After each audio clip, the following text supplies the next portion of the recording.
Donc écoute.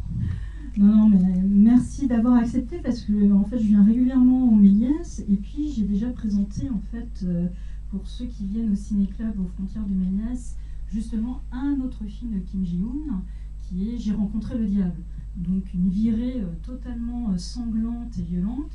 Alors vous n'allez pas être trop dépaysé, mais c'est quand même pas le summum de l'ultra-violence dont il a été capable avec J'ai rencontré le diable.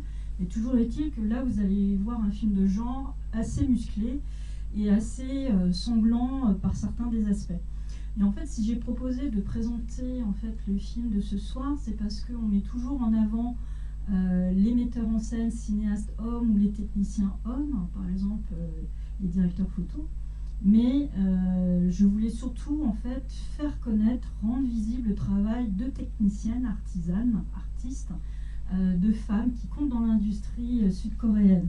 Donc pour faire très sommairement, Kim Ji-woon, je ne sais pas si c'est votre premier film coréen ou votre premier film de Kim Ji-woon, mais toujours est-il que Kim Ji-woon fait partie de la génération des 386, donc ceux qui sont nés dans les années 60 et qui ont eu la vingtaine dans les années 80, surnom qu'on a donné suite à, en fait, à la fabrication d'un composant électronique d'Intel 386 en l'occurrence, et donc qui avait révolutionné l'industrie de l'informatique à cette époque. Et toute cette génération des années 80, eh bien, vous avez dedans Kim Ji-woon, dont vous allez voir le film ce soir, mais aussi surtout ceux que vous connaissez parce qu'ils ont eu de multiples prix à l'international, Park Chan-wook et Bong Joon-ho. Et Kim Ji-woon, comme ses acolytes, ne vient pas en fait du monde du cinéma, il n'a pas suivi d'école de cinéma, et tout simplement il est cinéphile comme ses comparses, mais il a fait des études, il a étudié le théâtre, il a été metteur en scène, acteur, donc pour lui il y avait déjà une fibre artistique avérée, un goût pour la mise en scène, et il s'est tourné naturellement vers le cinéma parce que dans sa jeunesse, il a été imbibé, comme ses compatriotes, de tout ce qui pouvait leur arriver dans les années 80, que ce soit par la télévision, par des imports illégaux ou par des sorties en salle et autres moyens de consommer du cinéma ou du film. Et donc, il a des influences qui viennent du cinéma japonais, de films de Yakuza, de films occidentaux, évidemment, tout ce qui se fait aux États-Unis, des films d'action hongkongais, mais Kim Ji-woon, en l'occurrence par rapport à ses compatriotes, est francophile. Et il parle français. Donc ça lui donne en fait un petit pont avec nous. Et il s'est intéressé à des filmographies de cinéastes de genre qui ont fait les plus grands polars, les plus grands films noirs. Donc souvent il se réfère à Melville, bien entendu. Mais pour ceux qui aiment ce cinéaste, peut-être ont découvert grâce à la rétrospective qu'il y avait eu il n'y a pas longtemps à la Cinémathèque, ou si pour vous c'est votre premier film, franchement je vous engage à découvrir toute sa filmographie pour la simple et bonne raison, c'est qu'il ne se cantonne pas au polar, aux films sanglants. Il aime les films de genre et tous les genres. Il fait de la comédie romantique, il fait du film historique, il fait du film d'action, il fait du film de science-fiction. Par exemple, pour ceux qui sont de la même génération que moi, qui ont adoré le manga Jinro, il en a fait une adaptation pour Netflix qui s'appelle Ilang, et que j'avais vu au Festival de Busan. Et à cette occasion, il avait reçu la décoration de Chevalier d'Art et des Lettres de la France en 2018. Donc c'était un moment émouvant qui le rapprochait encore plus de la France. Et donc il est venu au mois de novembre.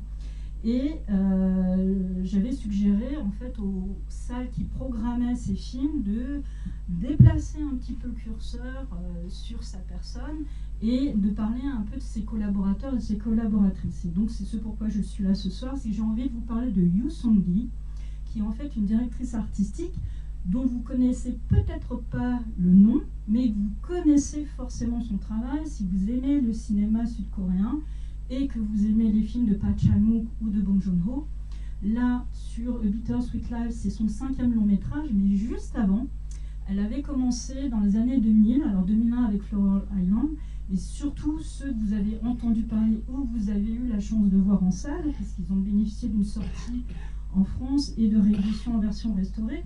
Mais vous avez vu donc Memories of Murder de Bong Joon-ho, elle a travaillé dessus. Elle a travaillé sur le premier film de sa longue collaboration avec Park Chan-wook qui est Old Boy. Et donc forcément, quand vous avez des réminiscences, des souvenirs de ces films-là, vous remémorez des motifs, des couleurs, et bien c'est tout son travail.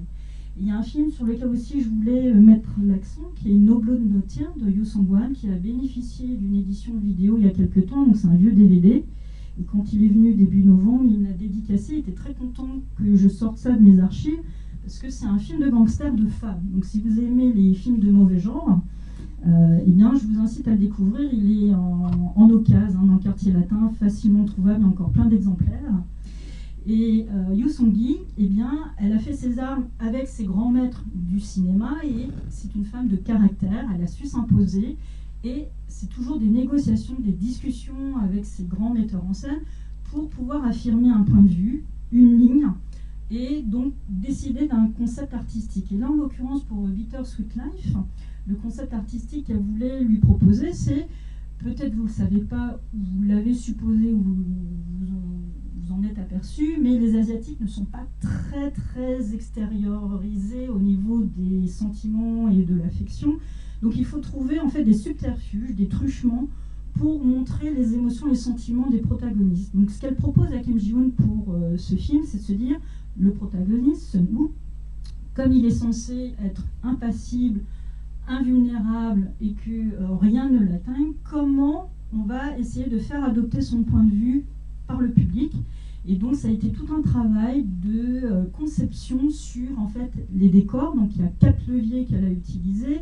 Les décors, les accessoires, la lumière, et puis en fait tous les matériaux qu'il y a à la conception, et surtout en fait des expérimentations. Ils ont été des précurseurs, des pionniers sur ce film-là. Donc ce que vous allez découvrir dans ce film, c'est des lieux très définis qui ont été extrêmement travaillés. Donc un lieu emblématique, mythique, et qui a été beaucoup repris par la suite, c'est le Sky Lounge. Donc c'est là où va se commencer et se finir toute la dramaturgie du film, qui est un restaurant avec une belle vue panoramique. L'idée, c'était de trouver une architecture qui montre en fait le contrôle total qu'a Sun-woo. C'est un contrôle flic, il veut absolument maîtriser son monde, son espace, ses relations. Et donc vous allez être imprégné, immergé par cet environnement fait de grandes lignes horizontales, verticales, de grandes lignes droites. Le parti pris artistique, c'est de ne faire que des grandes lignes et surtout pas de courbes et surtout pas de cercles. Et vous allez remarquer aussi un motif extrêmement récurrent qui est là aussi pour incarner la relation qu'il a avec M. Kang, son père, on va dire, figuratif. C'est un motif de carré. En fait, vous allez voir, ce motif est présent un petit peu partout. Et vous allez aussi être sensible, je pense, puisque les couleurs sont très très importantes comme levier d'expression. Vous l'avez peut-être déjà perçu dans Old Boy et dans Memories of Murder, c'est un certain vert. Yoo Song-gi aime beaucoup utiliser toute une palette de verts, et donc A Bitter Sweet Life ne fait pas exception. Vous allez voir tout un camailleux de verts. Je ne sais pas si vous êtes sur les réseaux sociaux du Méliès, j'ai créé un événement Facebook pour cette projection où j'ai mis en fait des palettes de couleurs sur la direction artistique du film pour vous montrer en fait les orientations, les partis pris de couleurs. Et donc les grandes couleurs dominantes sont le noir et le vert pour montrer en fait un peu toute l'artificialité de ce monde de gangsters. Et puis pour pouvoir montrer l'évolution des sentiments et de l'apogée de la violence, vous allez voir ce rouge qui va apparaître au fur et à mesure. Et ce Sky Lounge, donc vous allez voir, c'est vraiment le lieu principal. Le lieu antagoniste du Sky Lounge, c'est le lieu de la soi-disant femme fatale, Issou, qui n'est pas si fatale que ça, parce que c'est une femme censée être douce, mais mystérieuse. Et donc il y a eu tout un travail aussi autour de l'environnement de Issou. Donc pareil, une palette de camailleux de verts, mais des verts tendres, des verts naturalistes, un endroit où en fait Sun-woo peut respirer, qui est totalement à l'opposé de ce qu'il est, pour marquer qu'il y a une division, une séparation entre ces deux individus. Et pour la marquer davantage, vous allez voir que les décors et l'architecture de son appartement ne sont faits que de treilles, de voiles, de rideaux, de choses qui les séparent ou qui fait en fait un millefeuille entre deux. Et vous avez peut-être aussi remarqué que Sun-Woo, lui, il sera dans un environnement assez figé, où c'est très épuré, avec des lignes et des surfaces réfléchissantes qui donnent des lumières un peu crues. Donc ça, c'était une volonté aussi artistique de Yoo Sung-gi et Kim Ji-hoon, c'était de trancher avec ces lumières très artificielles du Sky Lounge, contrairement aux lumières plus tamisées, plus naturelles que vous aurez dans l'appartement de Lee-soo, pour montrer qu'en fait, c'est une oasis de calme, c'est un repère, mais un repère caché où ils peuvent se retrouver, où il peut enfin peut-être s'ouvrir. Et un troisième lieu significatif dans le film que vous allez découvrir, qui est un hangar, où là, tout explose. Là, ce sont les émotions qui ne peuvent plus être contenues par Sun-Woo, qui vont tout d'un coup se libérer. C'est un hangar à poissons. Donc c'était un peu compliqué parce que, pareil, c'est un motif qu'on retrouve assez souvent dans les films de gangsters, des lieux désaffectés. Il fallait trouver une singularité. Et donc le défi de Yoo Sung-gi, c'était de se dire, voilà, il faut qu'on arrive dans nos repérages à trouver un lieu. Ils ont eu un coup de chance, ils ont trouvé enfin un ancien hangar de pêche, où en fait c'était un lieu de vente éphémère, un marché où on venait vendre tout de suite ses poissons après la pêche, et les gens disparaissaient tout de suite après. C'est un peu l'inverse de Rungis de minuit à 7h du matin. C'est pas un lieu de vie un peu continu, là c'est vraiment, on fait juste la vente et les corps disparaissent. Et donc c'est aussi un symbole de lieu de disparition des individus, donc de fatalité, de mortalité. Et Kim Ji-hoon lui avait donné comme instruction pour ce lieu-là, c'est de faire en sorte que ce soit très cinégénique.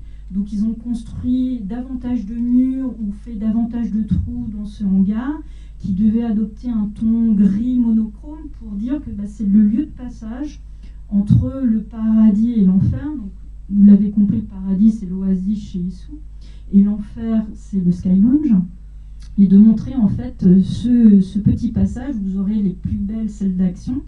Et le dernier lieu que je voulais vous évoquer, c'est en fait le lieu du trafiquant, du dealer, où là, pareil, ils ont fait un petit brainstorm avec Kim Ji-hoon et Yoo Sung-gi pour dire, moi je veux que ce soit un lieu assez incroyable, où Sun-Woo va y chercher un peu toutes ses armes, un peu comme l'hôtel de John Wick. C'est un peu ce concept-là. Donc, Yoo Sung-gi se dit, oui, il faut que ce soit un peu une caverne d'Ali Baba, et comment créer cette hétérogénéité, ce foisonnement de marchandises, de contrebande. Donc, vous allez voir un lieu qui ne ressemble à rien d'autre, où les textures, les matières, et pareil, les lumières et les couleurs ne vont pas du tout ensemble. Donc, le dealer, il est avec une grosse fourrure, dans un canapé violet, ça dénote complètement. Donc, l'idée, c'est de vous transmettre à vous, public, tout ce que va ressentir Sun-Woo pendant toute son épopée sanglante, dans des climats, des environnements différents, qui sont des lieux très travaillés et qui font l'identité en fait du film, au-delà de la mise en scène virtuose de Kim Ji-hoon. Donc, si jamais ça vous intéresse, le travail de Yoo Sung-gi, je fais tous les jours des publications anniversaires des artistes et des techniciens, et comme elle est née le 13 novembre, si vous allez sur cinémacoréen.fr, vous allez retrouver dans pas longtemps toute sa filmographie. J'y mets tous les liens légaux de streaming légal ou d'édition vidéo ou de séances, et donc vous aurez le bonheur de découvrir d'autres films dont celui-là. Et il est annoncé prochainement Alienoid, un diptyque de science-fiction, un film à grand spectacle. Alors on n'a pas encore la date, donc on va voir avec le distributeur et puis on verra si Méliès est intéressé pour le programmer. Mais là c'est pareil, vous allez sortir dans un total autre univers puisque c'est de la science-fiction, donc là on se permet tout. Mais c'est un film à voir sur grand écran, donc je vous invite à suivre son travail, puisque cette femme a quand même gagné en 2016 le prix Vulcain de la commission supérieure et technique de Cannes en 2016. Donc c'est pas rien parce qu'elle a une pluie de prix dans la région Asie, mais elle a enfin été reconnue internationalement grâce à Cannes. Mais peu de public sait qui elle est, ce qu'elle fait, et pourtant voit son travail, apprécie son travail, mais ne peut pas lui transmettre son amour puisque c'est toujours soit les chefs-op ou soit les cinéastes qu'on invite. Donc j'espère un jour pouvoir vous l'inviter pour parler de son travail avec vous autour d'une masterclass sur la direction artistique. Chiche. Voilà. Mais franchement, je vous invite à découvrir son travail parce que c'est toujours assez exceptionnel. Elle a aussi fait Hansel et Gretel, par exemple, qui est un film d'horreur, ou un autre film qui est en sortie. Donc surveillez soit sur cinémacoréen.fr ou Allociné ou le site du Méliès. Mais en fait, vous connaissez son travail peut-être sans le savoir. Voilà.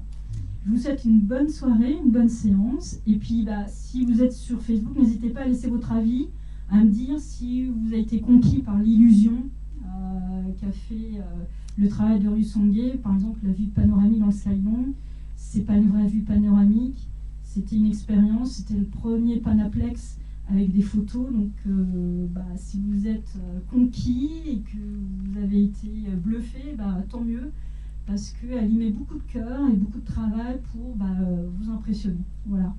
Merci beaucoup Célia. Bonne projection.